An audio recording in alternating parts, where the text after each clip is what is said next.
Replenishment is where we are writing the order. We say, this is what's going to go on the truck. And we often have a number of different things that create problems in terms of underloading.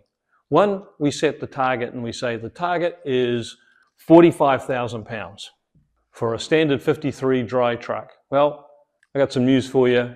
Most 53-foot dry trucks can handle way more than that. So our target is too low. Bad target.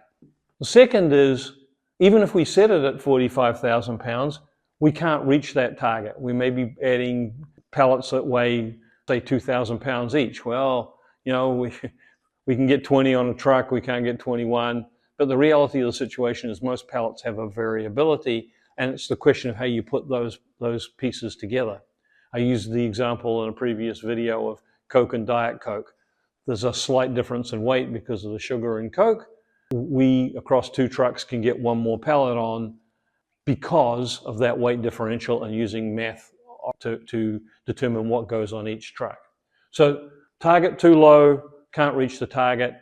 Third thing is we then get to the warehouse and we say to Joe the loader, and Joe says, I know how to load a truck, and he loads the truck and can't get the axles right. Or Joe's apprentice, Sam, hasn't done his homework either, and he can't get everything on the truck.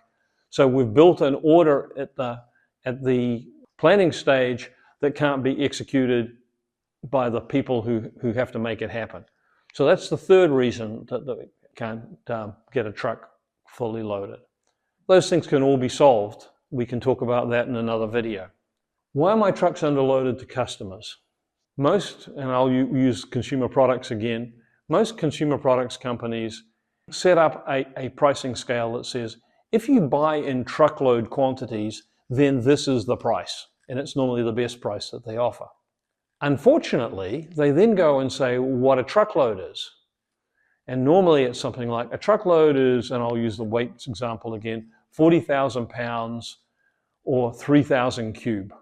At 40,000 pounds, you go, well, hold on, does that include pallets or not? And the answer is generally it doesn't include pallets. And so we now have to say, well, yeah, we may have 30 pallets in there. There's another 1,800 pounds. So that's 42,000 pounds at best. But it's still well under the truck's capacity of maybe 45 or 46 or 47,000 pounds. So it's again going back to saying, how do we manage to drive the customer? And that's a customer requirements thing that requires our friends in marketing to work with us.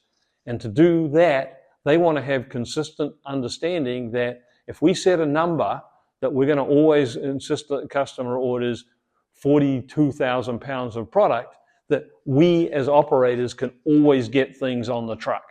That's a bit of a challenge.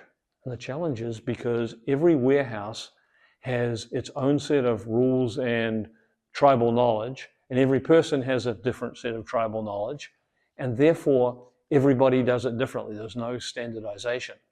Procter & Gamble overcame this by implementing some software that said, this is how you're going to go pick the pallet in the sequence. This is how you're going to put those pallets into the staging area. This is how they're going to go into the trailer in such a way that they're both legal and damage-free. Okay?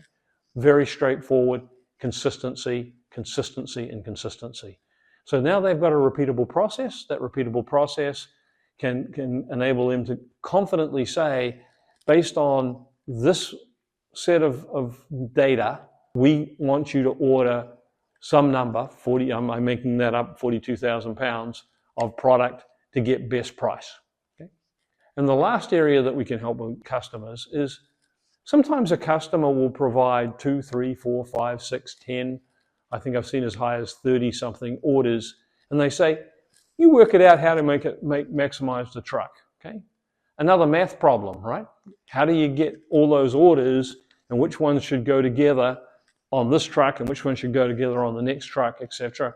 And there's an additional time element in there. Some companies give you a time window. You don't have to have all the product there on Monday, but you can have it there Monday or Tuesday, in which case you've got some flexibility in what goes on which day. Okay?